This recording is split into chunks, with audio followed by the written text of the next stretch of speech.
Crypto markets analysis. Bitcoin, Ether price surge, a reversal from darkest days of 2022. Crypto markets have been displaying cautious optimism ahead of the Federal Reserve's interest rate decision on Wednesday. Bitcoin and Ether continued to trade in a narrow range on Tuesday amid light trading as investors anxiously await the Wednesday announcement of the U.S. Federal Reserve's decision on an interest rate hike. Markets widely expect a 25 basis point (BPS) increase on Wednesday. The current lull has done little to offset crypto markets' 2023 feel-good story, where Bitcoin has registered its largest January gain since 2013 while Ether rose to 2-month highs. BTH was recently trading around $23,100, up nearly 1.5% over the past 24 hours and nearly 40% for the month. Ether was recently changing hands just below $1,600, also up about 1.5% and more than 30% for January. Both of the largest cryptocurrencies by market capitalization are trading much higher than they were during crypto's darkest days last year. Below is a listing of the 5 worst trading days of 2022 for both BTC and ETH. The assets have been highly correlated and so the lists overlap.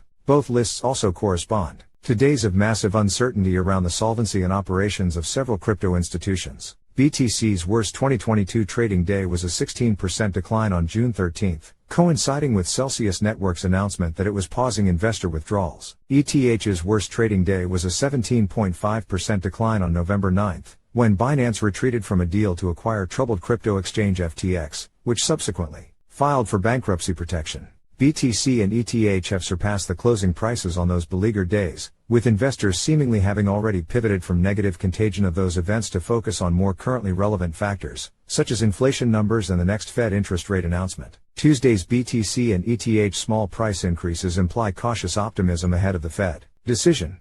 The CME Fed Watch tool currently places the probability of a 25 basis points increase at 98.2%, a dovish tilt suggesting the Fed believes it's taming inflation with its actions. On a technical basis, momentum has declined because both cryptos reached overbought levels. When using the Relative Strength Index, RSI, as the means of measurement, the RSI indicator measures the speed and magnitude of price changes and ranges between 0 to 100. Readings above 70 imply that an asset is overbought, and readings below 30 indicate that an asset is oversold. Bitcoin and Ether recently rose as high as 87 and 86, respectively, and have since declined to 70 and 59. Bitcoin actually remains in overbought territory and has outperformed Ether on the year, despite a contraction in ETH's supply. Both assets have appeared to settle into new areas of support near $23,000 for BTC and $1,600 for ETH.